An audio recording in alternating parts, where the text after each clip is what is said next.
आप सबकी तालीम में खुदा के पाक के सामने दावत दें।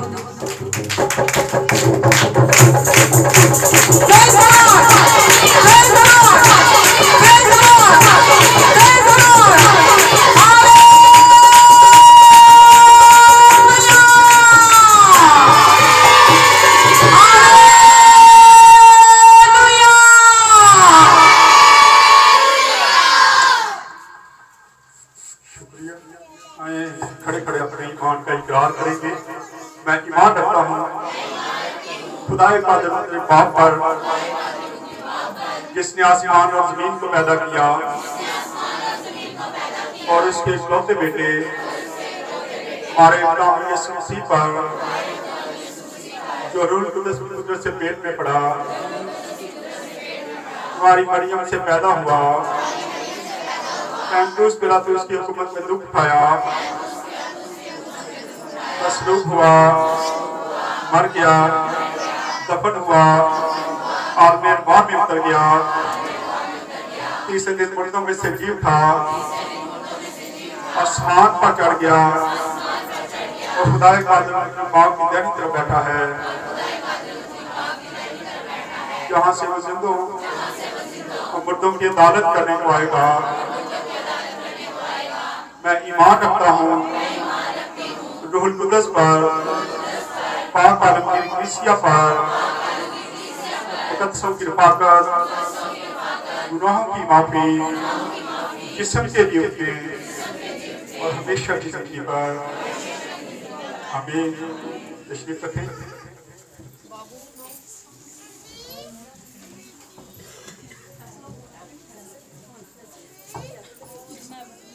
खुदा यीशु मसीह के बाबरकत और खूबसूरत नाम में आप सबको सलाम। ठीक है आप लोग? कितने लोगों ने आज खुदा के रूहुल कुद्दूस को महसूस किया? क्योंकि आज उसका 11वां मसा यहाँ पे ठहरा हुआ है, लेकिन महसूस वही लोग कर सकते जो उसके साथ तल्लुक रखते हैं, जिनका ध्यान इस वक्त सिर्फ और सिर्फ खुदा की तरफ है। अगर हमारा ध्यान खुदा की तरफ नहीं, तो मेरा ख्याल कि हम इसका तजर्बा कर सकते हैं। मैं अक्सर कहता हूं कि जब हम चर्च में भी बैठे होते हैं, कई बार तो हमारा ध्यान कहीं और होता है। हमारी बॉडी, जिस्म चर्च में होता है, लेकिन हमारी रूह कहीं और, ध्यान कहीं और होता है। इसलिए हमें इन चीजों का तजुर्बा नहीं होता। हम जैसे चर्च में आते हैं वैसे ही वापस चले जाते हैं। मैं अक्सर कहता हूं कि चर्च टाइम वेस्ट करने की जगह नहीं है कि हम चर्च आए दिखावे के लिए, लोगों को पता चले मैं चर्च जाता हूं। क्योंकि मेरे पास बहुत बार ऐसा हुआ जब इसकी आपने 1 नंबर की है, 2 नंबर पे अच्छा उसकी खोल तो 1 नंबर की बात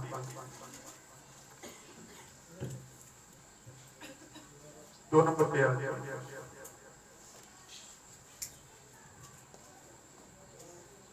हालेलुया, हालेलुया। बस ठीक है,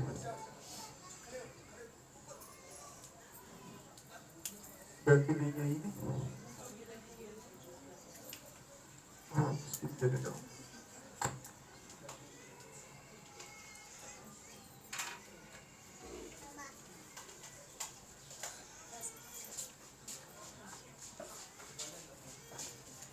तो ये सारी चीजें हमें सीखने की जरूरत है। मैं अक्सर ये भी कहता हूं कि अगर आप यहां पे आते हैं, आपको बरकत नहीं मिलती, कुछ हासिल नहीं होता, तो आप कहीं और चले जाएं। चर्च चेंज करें। जब आप यहां से सीख ही नहीं सकते, आपको बरकत नहीं मिल रही, तो फिर काम वही आ जाता है कि हम टाइम वेस्ट करते हैं चर्च में। अगर तो कुछ हासिल होता है तो फिर आप चर्च रहें, नहीं तो चेंज कर लें।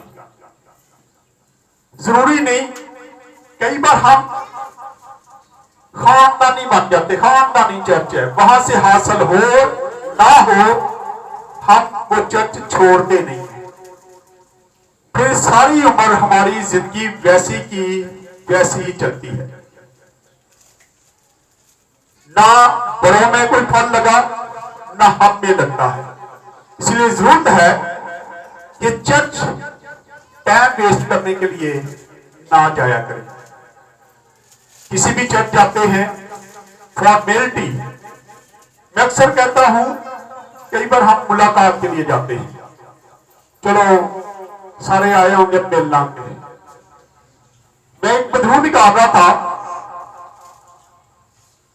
उस बदरू ने जिस जादूगर का नाम लिया, उसने सारा कुछ करके उसके बाद उसने तौबा कर ली, दिखावे के लिए बपतिस्मा ले लिया, चर्च जाना शुरू हो गया, और उसकी गवाही देने के लिए लोग यहां पे आ गए कि जी आपने मेरा इसका नाम लिया। मैंने पहले नंबर पे तो इसका नाम नहीं लिया, जो बदरू अंदर हाजिर थी उसने इसका नाम लिया, मैं तो इसको नहीं जानता। लेकिन आप क्या समझते कि ये ठीक हो गया है कि ये चर्च जाना शुरू हो गया, इसने बपतिस्मा? ये कई बार हम दिखावे के लिए कर देते हैं, फलाने ने बपतिस्मा लिया, मैं भी ले लेना है, डी केडी कर ले। हम देख के ही ये सारा कुछ। यहां बहुत देर पहले एक बार एक ऐलान किया गया, हदिये के लिए कुछ पैसे हमें चाहिए थे, तो मैंने कहा कि हमें पैसे चाहिए। एक भाई उठा, उसने 1000 रुपया निकाल के दिया। एक भाई और उठा, उसने भी 1000 दे दिया। दूसरे दिन मैं जब जा रहा था कहीं, तो मुझे रास्ते में मिला, तो मुझे कहता पादरी साहब वो 1000 रुपये है जो मैं उठे देता, बस उन्होंने देख के। मैं कि क्यों? हम देख के क्या करते हैं, कहते ना खरबूजे नूं देख के खरबूजा रंग पड़ जाता है। हम शायद वैसी जिंदगी बसर कर रहे हैं। हमें जरूरत है कि हम इन चीजों को सीखें। हमने पैदाइश की किताब को शुरू कर रखा है, याद है आज कहां पे हम जी 48 पे पहुंचे हम, 48 बाब और उसकी पहली 7 आयत को पढ़े। हर हफ्ते मेरी पूरी कोशिश होती कि एक पूरा जो हवाला है, एक पूरा चैप्टर जो इसको क्लोज किया की जाए, ताकि हम बाइबल मुकद्दस को सीख सके। बड़े लोग बाइबल तो पढ़ते हैं, लेकिन एक किताब की तरह, बुक की तरह पढ़ जाते हैं, लेकिन इसमें से सीखना क्या होता है ये भी हमें देखने की जरूरत है, क्योंकि हर बात में हमारे लिए कोई ना कोई मैसेज है, सीखने के लिए है। इसलिए जरूरत है कि हम चाहे चंद बातें उसमें से सीखें, लेकिन सीखें। पूरे बाप को पढ़ लें, लेकिन उसमें से सीखें भी जरूर। जी पढ़े। इन बातों के बाद यूं हुआ कि किसी ने यूसुफ से कहा, तेरा बाप बीमार है। सबसे पहले यूसुफ से किसी ने आके कहा कि तेरा बाप क्या है? बीमार है। क्या हुआ? जी पढ़े। सो वो अपने दोनों बेटों मनस्सी और इफ्राइम को साथ लेकर चला। उसने अपने दोनों बेटों को साथ लिया और फौरन आपके बाप के पास जाने के लिए चल पड़ा।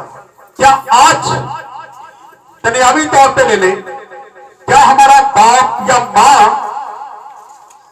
कुछ दिनों के बाद, अगले महीने या उससे अगले महीने शायद हम मदर डे भी मनाएंगे, फादर डे भी मनाएंगे, क्या कभी हमने ये देखा कि हमारा बाप या मां बीमार है और हमें कोई बताए तो हम सारा कुछ छोड़ के पहले उसका पता लेने जाए? चले ना जाए पता लेने, दवाई कर लें उसके लिए। आपके जाने से उसकी आधी बीमारी क्या है? खत्म हो जाती है। आज खुदा भी हमारा इंतजार करता है कि मेरे बेटे और बेटियां कब मेरी तरफ तवज्जो देते हैं, कब मेरी तरफ आएंगे। बार बार मैसेज दिया जाता है, वो खुदा पुकारता है, खुदा चाहता है कि हर गुनाहगार की तौबा तक नौबत पहुंचे। यूसुफ को जैसे ही पता चलता है कि मेरा बाप बीमार है, वो अपने दोनों बेटों को लेता है और फौरी तौर पे निकल पड़ता है कि मैं अपने बाप का पता करूं। अब बाप बीमार है, देखे बाप क्या करता है जी। और याकूब से कहा गया कि तेरा बेटा यूसुफ तेरे पास याकूब को भी किसी ने खबर दे दी कि तेरा बेटा यूसुफ जो है वो तुझे मिलने आ रहा है, वो बीमार है। लेकिन बीमारी की हालत में उसकी खुशी की इंतहा देखते हैं जी। और इस्राएल अपने आप को संभाल कर वो अपने आप को संभालता है और उठ के बैठ जाता है। बीमार है लेकिन बेटे की इतनी खुशी है कि वो उठ के बैठ जाता है, अपनी बीमारी को भूल जाता है। आज भी खुदा के कलाम को जब देखते हैं लिखा, एक गुनाहगार जब तौबा करता है तो आसमान पे लाखों करोबीन जो है वो खुशी मनाते हैं। बाप इंतजार करता है कि कब मेरा बेटा या मेरी बेटी मेरे पास आए। लेकिन आज हम दुनियादारी में इतने फंसे हुए हैं कि हमें वक्त ही नहीं मिलता कि हम उसकी तरफ तवज्जो दें। यूसुफ चल पड़ता है और बाप को भी पता चलता है और बाप पलंग पर बैठ जाता है कि मेरा बेटा आ रहा है। अभी वो आया नहीं, आने वाला है। वो चल पड़ता है लेकिन बाप को पहले से खुशी होती है। आज भी जब हम रुख करते खुदा की तरफ, हम सोचते हैं कि मैं तौबा कर लूंगा, मैं तौबा कर लूंगी, मैं खुदा के पास जाऊंगी, तो खुदा उसी वो खुशी मनाना शुरू कर देता है। वो उठ जाता है इस्तकबाल के लिए कि मेरा बेटा या मेरी बेटी मेरे पास आने लगा है। आज जरूरत है कि हम इन चीजों को देखें। क्या हम आज तैयार हैं कि हम खुदा के पास जाएं? आज जरूरत है कि हम इन चीजों को देखें। जी आगे।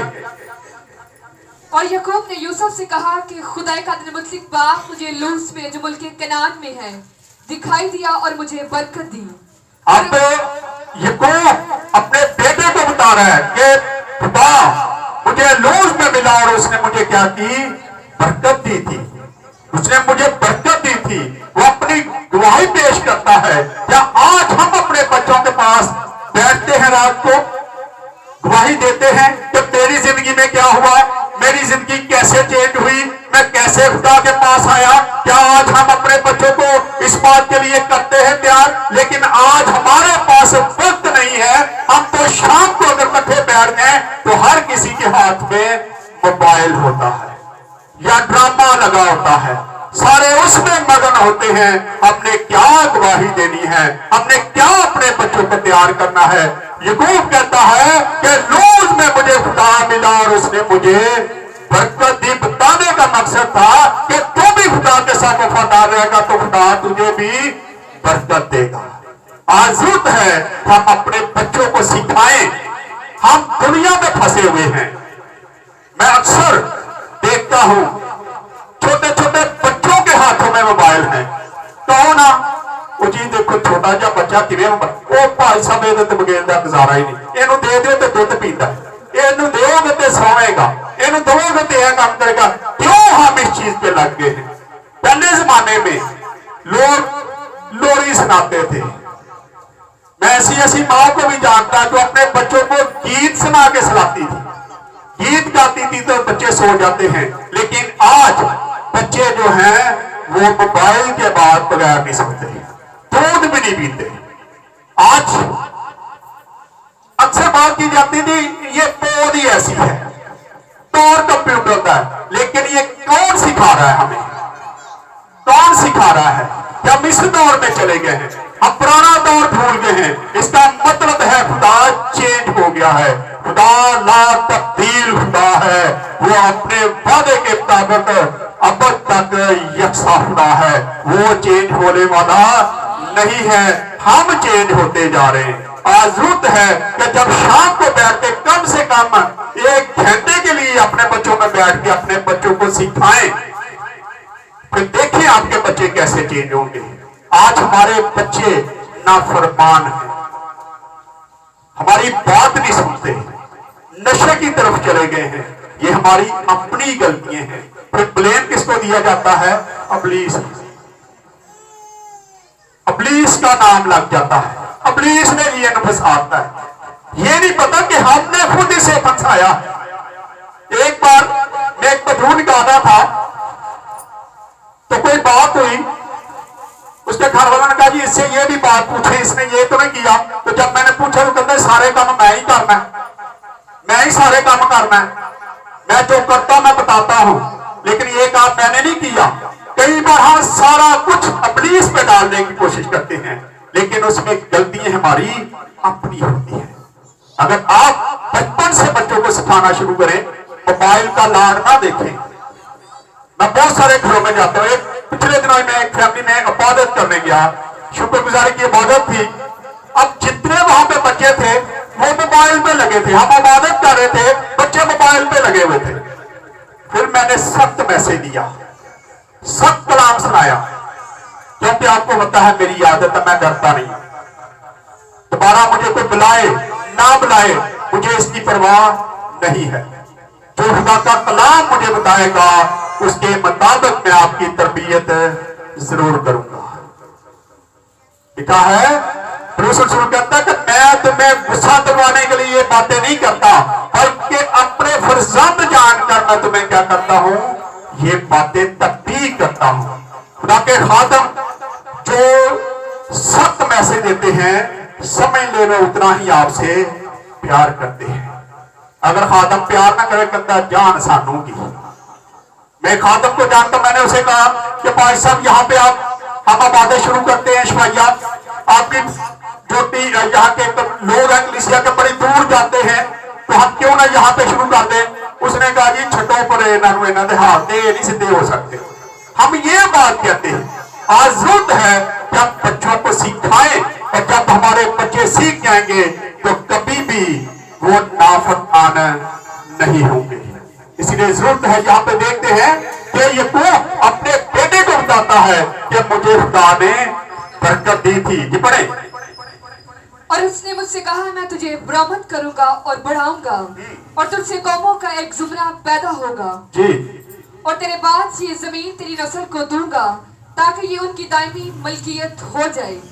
सो तेरे दोनों बेटे जो मुल्क मिस्र में मेरे आने से पहले पैदा हुए मेरे हैं, यानी रोबन और शमाउन की तरह इफ्राइम और मनस्सी भी मेरे ही होंगे। इसीलिए यूसुफ को डबल हिस्सा मिला। याकूब ने कहा कि तेरे जो दो बेटे मेरे यहाँ पे आने से पहले पैदा हो गए हैं, ये किसके हैं? ये दोनों बेटे अब मेरे हैं। मेरे बेटों के साथ इनको हिस्सा मिलेगा। जो भी हिस्सा बाकी बेटों को मिलेगा, 11 बेटों को हिस्सा मिलेगा।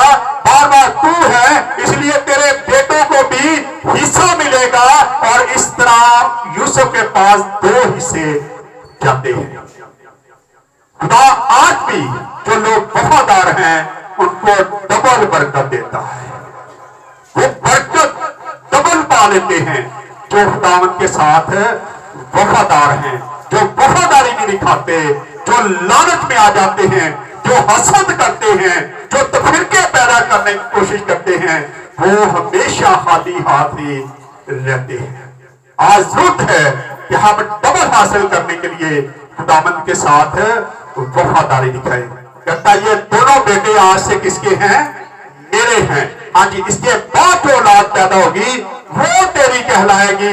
ये दोनों बच्चे जो हैं ये मेरी नस्ल से कहलाएंगे। जी, और जो औलाद अब से उनके बाद तुझसे होगी वो तेरी ठहरेगी, पर अपनी मिरास में अपने भाइयों के नाम से वो लोग नामजद होंगे। और जब मैं फिदान से आता था तो राखिल ने रास्ता ही में, जब अफराद थोड़ी दूर रह गया था, मेरे सामने मुल्के कनान में वफात पाई। कहाँ पे जी? मुल्के कनान में वफात पाई। हाँ जी। और मैंने उसे वहीं अफराद के रास्ता में दफन किया। मैंने उसी जगह पे अफराद के रास्ता में उसको क्या कर दिया? दफन कर दिया।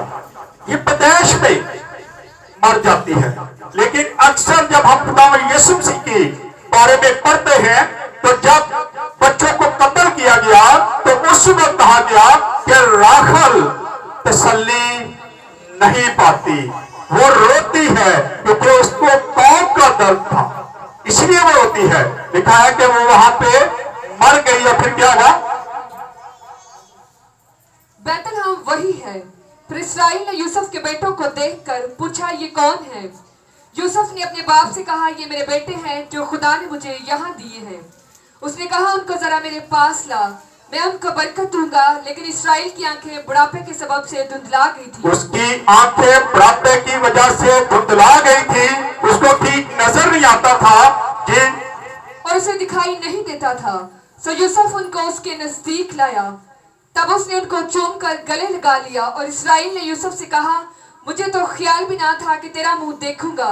मुझे तो ख्याल भी नहीं था कि मैं तेरा मुंह देखूंगा। शायद आज खुदा भी जब हम तौबा करके उसके पास जाए, खुदा भी शायद इतना ही कहता होगा कि मुझे उम्मीद नहीं थी कि ये चेंज हो जाए। कई बार हम अपने लोगों के बारे में करते हैं, कोई चेंज हो जाए तो कहते हैं तो उम्मीद नहीं सी कि तौबा करते हैं। कहते हैं ना, हम भी कहते हैं उम्मीद नहीं सी कि ये इस तरह कर लेगा, लेकिन खुदा उसको चेंज कर देता। हमें जितनी खुशी उससे ज्यादा खुशी आसमान पे होती है। इसलिए मैंने ये साल जब शुरू हुआ था तो मैंने कहा था कम से कम अपने घरानों के लिए दुआ करना शुरू करें और अपने घरानों को खुदा के नजदीक लेके आए, रूहें बचाएं जितनी आप बचा सकते हैं, क्योंकि ऊपर जाके हमने इसका साथ देना है। घरों का साथ देना, किसी और चीज का साथ नहीं देना। खुदा ने हमसे जो खिदमत करने वाले लोग हैं उनसे पूछा जाएगा कि कितनी रूहें तूने बचाई है। लिखा है कि मुझे गुमान भी नहीं था, मुझे नहीं पता था कि मैं तेरा मुंह देखूंगा। जागे, लेकिन खुदा ने तेरी औलाद भी मुझे दिखाई। हाँ जी। और यूसुफ ने उनको अपने घुटनों के बीच से हटाकर मुंह के बल जमीन तक झुका। जमीन तक बेटे बाप के सामने क्या करता है? झुक जाता है। आज हमें जरूरतमंदार को भी मैसेज दे रहा था कि हमारी दुआओं में आज आजिज़ी नहीं है, इंकसारी नहीं है, हम घुटनों के बल नहीं होते, हम उसके आगे झुकते नहीं हैं, इसलिए वो हमारी दुआओं को शायद नहीं सुनता। जब तक हमें आजिज़ी नहीं आएगी उतनी देर तक खुदा जवाब नहीं देगा। हमें आजिज़ी पैदा करने की कोशिश करनी चाहिए। जी। और यूसुफ उन दोनों को लेकर यानी इफ्राइम को अपने दाहिने हाथ से इस्राएल के बाएं हाथ के मुकाबिल और मनस्सी को अपने बाएं हाथ से इस्राएल के दाहिने हाथ के मुकाबिल करके उनको उसके नजदीक लाया। अब बाप ने, यूसुफ ने अपने बड़े बेटे को उसके दाएं हाथ के नीचे रखा ताकि बड़े को ये बरकत दे और छोटे को बाएं हाथ के नीचे रखा। लेकिन याकूब ने क्या किया? जी। और इस्राएल ने अपना दाहिना हाथ बढ़ाकर, उसने दाहिना हाथ बढ़ाकर इफ्राइम के सर पर, इफ्राइम के सर पे हाथ रख, जो छोटा था उसके सर पे हाथ रख दिया और बड़े के सर पे बायां हाथ रख दिया। क्या हुआ फिर? जी। और बायां हाथ मनस्सी के सर पर रख दिया। उसने जानबूझकर अपने हाथ यूं रखे, उसने जानबूझकर ऐसे हाथ रखे थे। लेकिन एक बड़ा पुराना वाकया भी था, शायद उसके जेब में वो भी आया होगा कि मैंने भी जब बरकत हासिल की थी तो मैं छोटा था, इसलिए मैं बरकत लेके वहां से चले गया, मेरे बड़े भाई को बरकत ना मिली। जब उसने अपने भाई के साथ दगा किया, जब उसने अपने भाई की बरकत ले ली और वो उस छोटे को बरकत खुदा के पता इब्राहिम उसको देख के इसहाक को उससे बरकत ले लेता है और वहां से चला जाता है। शायद उसके जेब में ये बात होगी कि बड़े ने छोटे की बरकत हासिल की थी। शायद उसके जेब में ये बात होगी, ये बाइबल नहीं बताती, ये मैं अपनी तरफ से कह रहा हूं कि शायद उसके जेब में आया होगा, इसलिए वो छोटे को बरकत देता है। लेकिन यूसुफ मुखालफत करता है और क्या कहता है? जी। उसे जानबूझकर अपने हाथ यूं रखे क्योंकि पलौठा तो मनस्सी ही था। और उसने यूसुफ को बरकत दी और कहा कि खुदा जिसके सामने मेरे बाप इब्राहिम और इसहाक ने अपना दौर पूरा किया, वो खुदा जिसने सारी उम्र आज के दिन तक मेरी पासबानी की, और वो फरिश्ता जिसने मुझे सब बलाओं से बचाया, उन लड़कों को बरकत दे। और जो मेरा और मेरे बाप दादा इब्राहिम और इसहाक का नाम है, उसी से ये नामजद हो और ये जमीन पर निहायत कसरत से बढ़ जाए। और यूसुफ ये देख कर कि उसके बाप ने अपना देना हाथ इफ्राइम के सर पर रखा ना खुश हुआ। क्या हुआ? ना खुश हुआ। और उसने अपने बाप का हाथ थाम लिया। उसने अपने बाप का हाथ पकड़ लिया।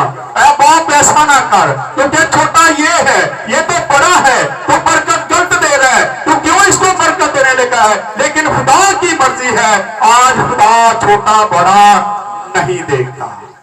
खुदा नहीं देखता है बड़ा वे तो मैं ज्यादा बरकत दा। हम यकूब को दाऊद को देखते हैं, जब दाऊद को खुदा ने बरकत दी तो उस वक्त भी दाऊद सबसे छोटा था, अपने भाइयों में सबसे छोटा था, लेकिन वो बरकत के लायक था, वो वफादार था, इसलिए उसको बरकत मिलती है। बाप जो है वो मुखालफत करता है कि बाप ऐसा ना कर, क्योंकि छोटा ये छोटा है जिसके सर पे तूने हाथ रखा हुआ है। बाप क्या कहता है, पढ़े जरा। और उसने अपने बाप का हाथ थाम लिया ताकि उसे इफ्राइम के सर पर से हटाकर मनस्सी के सर पर रखे। और यूसुफ ने अपने बाप से कहा कि ऐ मेरे बाप, ऐसा ना कर, क्योंकि पलौठा ये है, अपना दाहिना हाथ इसके सर पर रख। उसके बाप ने ना माना और कहा, ऐ मेरे बेटे, मुझे खूब मालूम है कि छोटा कौन और बड़ा कौन है। ये जानबूझ के मैं बरकत दे रहा हूं, मैं जान के ये बरकत दे रहा हूं, लेकिन इसको भी खुदा बरकत देगा। इसमें से भी जत्थे निकलेंगे, इसमें से भी कबीले निकलेंगे, कि ये बगैर बरकत के नहीं रहेगा। जी, इससे भी एक ग्रोह पैदा होगी और ये भी बुजुर्ग होगा, पर इसका छोटा भाई इससे बहुत बड़ा होगा और उसकी नस्ल से बहुत सी कौमें होंगी। और उसने उनको उस दिन बरकत बख्शी और कहा कि इस्राएली तेरा नाम लेकर यूं दुआ किया करेंगे कि खुदा तुझको इफ्राइम और मनस्सी की मानित इकबालमंद करे। तो उसने इफ्राइम को मनस्सी पर फजीलत दी। और इस्राएल ने यूसुफ से कहा कि मैं तो मरता हूँ, लेकिन खुदा तुम्हारे साथ होगा और तुमको फिर तुम्हारे बाप दादा के मुल्क में ले जाएगा। तुम्हें तुम्हारे बाप दादा के मुल्क में लेके जाएगा, खुदा का वादा था ये दिया गया। और मैं तुझे तेरे भाइयों से ज्यादा एक हिस्सा जो मैं तुझे तेरे भाइयों से यूसुफ को ये लगा एक हिस्सा मिला, उसके बेटों को लगा हिस्सा मिला। कहता ये हिस्सा मैं तुझे भाइयों से लगा देने लगा हूँ। कौन सा हिस्सा देता है जी? बड़े। और मैं तुझे तेरे भाइयों से ज्यादा एक हिस्सा जो मैंने अमोरियों के हाथ से अपनी तलवार और कमान से लिया देता हूँ। पढ़ दे आगे। हाँ जी, नहीं खत्म हो गया। अब ये जहाँ पे सामरियों का हिस्सा, जहाँ पे उसका बाप उसको हिस्सा देता है, वहां एक कुएं का जिक्र मिलता है। आए जरा निकाले यूहन्ना की अंजील 4 बाब उसकी 5 ऐसे पढ़ेंगे। अब खुदावंद यीशु मसीह वहां से गुजरते हैं और जो हिस्सा यूसुफ को मिलता है वहां खुदावंद यीशु मसीह भी ठहरते हैं। जी, वहां पर भी एक वाक्या होता है, पढ़े जी। सो वो सामिया के एक शहर तक आया जो सुखार कहलाता है और उस किताब के नजदीक है जो याकूब ने अपने बेटे यूसुफ को दिया था मिरास के तौर पे, बरकत के तौर पे। आज खुदा हमें भी बरकतें देता है, लेकिन हम खुदा के साथ वफादारी दिखाएं। नहीं दिखाएंगे तो फिर बरकत नहीं मिलेगी। फिर हम एतराज करते हैं। हमें एतराज करने की बजाय खुदा के पास आने की जरूरत है और वफादारी दिखाने की जरूरत है। पढ़े आगे इसको जरा। और याकूब का कुआं वही था। याकूब का कुआं वही था। चुनाचे यीशु सफर से थका मांदा होकर उस कुएं पर यूं ही बैठ गया। ये 6 घंटे के करीब था। सामने की एक औरत पानी भरने आई। यीशु ने उससे कहा, मुझे पानी पिला, क्योंकि उसके शागिर्द शहर में खाना मूल लेने को गए थे। उस सामरी औरत ने उससे कहा कि तू तो यहूदी होकर उस सामरी औरत से पानी क्यों मांगता है? क्योंकि यहूदी सामरियों से किसी तरह का बर्ताव नहीं रखते। यीशु ने जवाब में उससे कहा कि अगर तू खुदा की बख्शिश को जानती और ये भी जानती कि वो कौन है जो तुझसे कहता है कि मुझे पिला, तो तू उससे मांगती और वो तुझे जिंदगी का पानी देता। ये वही कुआं है जो यूसुफ को मिरास के तौर पे मिला था। आज जरूरत है कि हम खुदा को जानते हैं। वो हमारा बाप है, वो हमारा मालिक है, वो हमारा इंतजार करता है कि कब मेरे बेटे और बेटियां तौबा करते हैं। खुदावंद यीशु मसीह को उसने अपने बेटे को इसी मकसद से दुनिया में भेजा कि वो हमारे गुनाहों का कफारा दे। उसने हमारे गुनाहों का कफारा दिया, फिदिया दिया। हम उसके खून खरीदे हैं, हमने पालक बेटे और बेटियां हैं, लेकिन आज हमारा रुख उसकी तरफ क्यों नहीं हो रहा। आज जरूरत है कि हम अपना रुख जो है वो खुदा की तरफ मोड़े। वो खुशी करता है जब हम उसके पास जाते हैं। इसलिए जरूरत है कि हम जल्दी जल्दी तौबा करें और खुदा के पास पहुंचे। खुदा इंतजार करता है। यूसुफ का इंतजार कर रहा था बाप, पलंग पे बैठ गया, बीमार था, लाचार था, लेकिन उठ के इंतजार करता है। आज खुदा वैसे ही हमारा इंतजार कर रहा है कि कब मेरी बेटी या मेरा बेटा मेरे पास आएगा। आए खुदावंद इस कलाम के वसीला से खुदा हम सबको बरकत दे। आए अपने सरों को उठाएंगे और दुआ करेंगे। भाइयों में से कोई दुआ मेरे नहीं करेंगे।